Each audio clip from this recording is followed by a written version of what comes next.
Hello, this is Deb from Artfully Quilted Design, and I'm going to show you the entire assembly of our Scarlet Cardinal Iron-On Applique kit. You will get to see just how quick and easy it is to put this kit together. I'm going to begin by removing it from the package so that you can see the instructions and get an idea of how clear and easy to follow they are. The fabric pieces have already been removed from this kit because I went ahead and started some prep on them before filming. Here you can see that we will simply follow the clear diagram step by step to literally build the design. Our stock kits all follow this same diagram system. Here you can see all of the fabric sheets that are included in the kit. Each sheet is lettered so that the printed instructions are easy to follow. I like to start the process by laying the sheets out in alphabetical order, making sure that each of the letters is upright and that I'm able to read it. I have punched out the letters on these pieces. Sometimes the letters fall out and are swept away before ever leaving the laser, and other times you have to remove them to be able to see them. I'm using a fat quarter of fabric for the background on this kit. You will need a background fabric that is at least 16 inches high by 14 inches wide.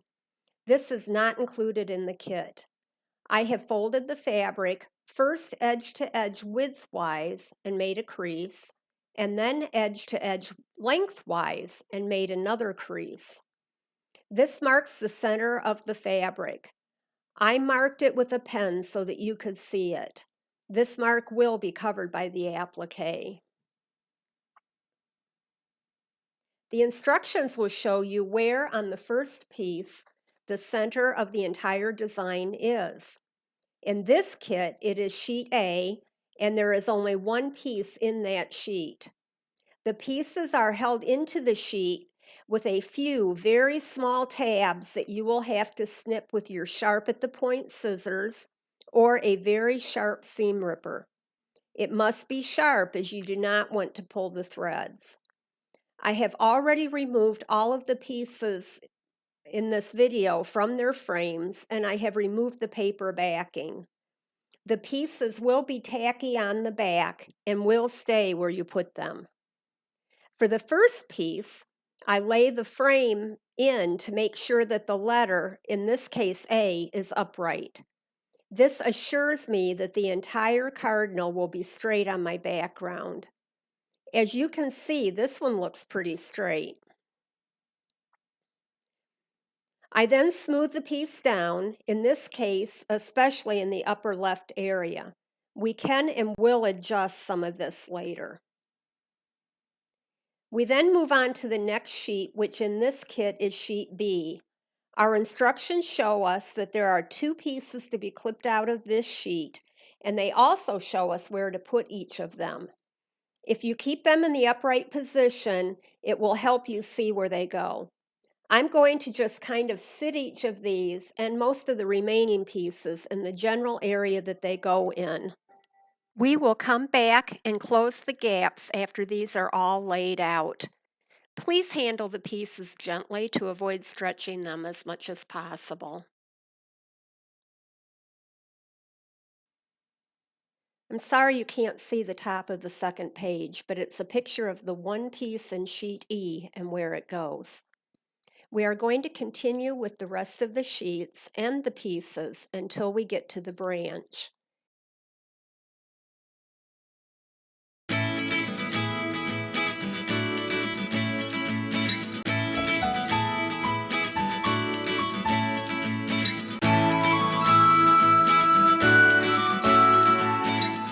You may have noticed there was a centerpiece that just fell out and left a hole.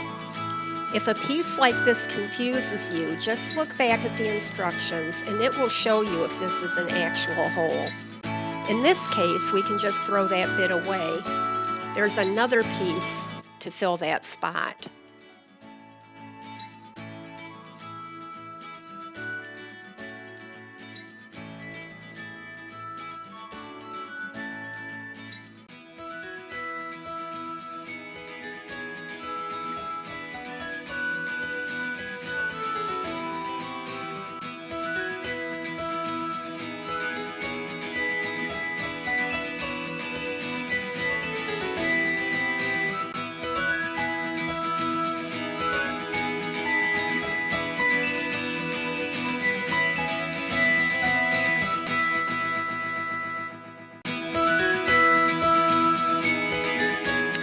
Once all of these pieces are laid out, we will start nudging them in to close all the gaps.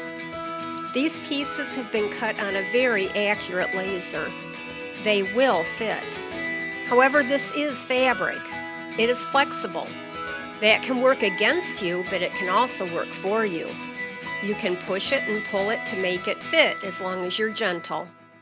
I'm not using one in this video, but often I use a stiletto or a corsage pin or a purple fang, yes, that's its official name, to nudge the pieces into place. One by one, move them in tight and fill the gaps. Lift them up if you need to fill a larger gap and reposition it closer and then nudge it in.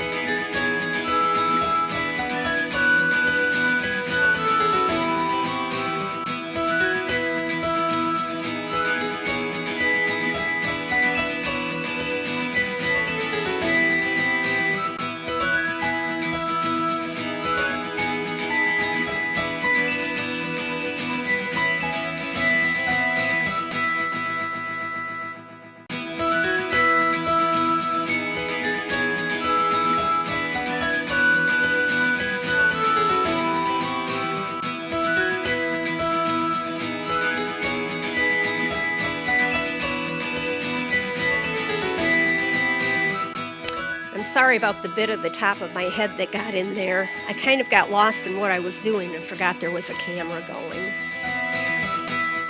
It's super important that you take this time here to get everything touching.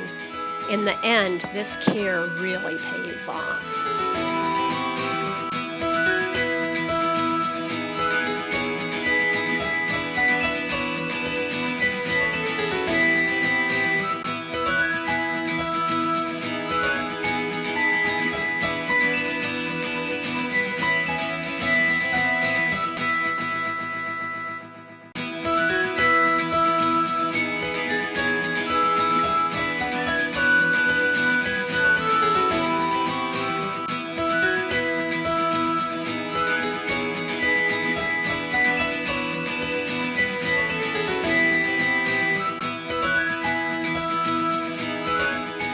I decided to use the back end of my seam ripper here as a stiletto. Just use whatever you have at hand when you need it.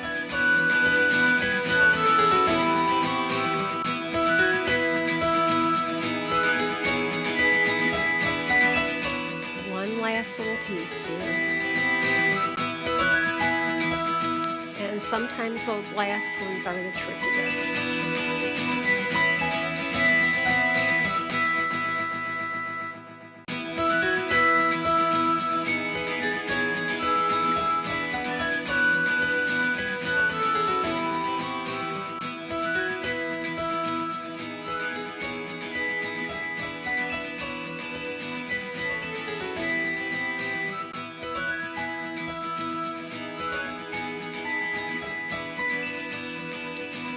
You'll notice there's a hole for his eye. I either fill that with a bead or a little French knot, or you can do a little stitch with your sewing machine if you prefer. Now we will put the branch into place across the cardinal. This isn't an exact placement, but for the sake of his little feet, it needs to be in the right general area. There are 3 little pieces to his feet, which to begin with, I'm laying out in the general area where they will go. The instructions will show you the placement of each piece.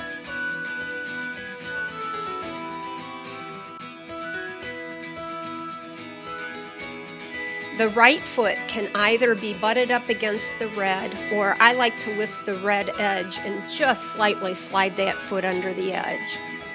This also applies to this last little toe piece. I'm just butting it up against the branch here, but you could put it under the edge of the branch if you wanted. And there you have it, the completed Scarlet Cardinal. Now it's time to look it over and make any adjustments before we make him permanent. We are going to iron him down with a hot iron with steam or a dry iron and a slight spray of water on the surface. The iron should be preheated to the cotton setting. I would use a larger iron than what I'm using here so that it covers more of the design at a time, but use what you have available. Notice I am not sliding the iron. Lift it and move it to the next position. Hold each position for 15 seconds. You can slow count to 15 or you can use a stopwatch and time the 15 seconds. I use the stopwatch on my phone. I'm not using the entire 15 seconds for the sake of the video. After covering the entire surface, including the branch, I would go back and do it a second time. And there he is, all finished. I would love to see what you do with our kits. Please join our Facebook online community and share photos with us. You can ask questions there as well. Thank you for watching, and please create something today.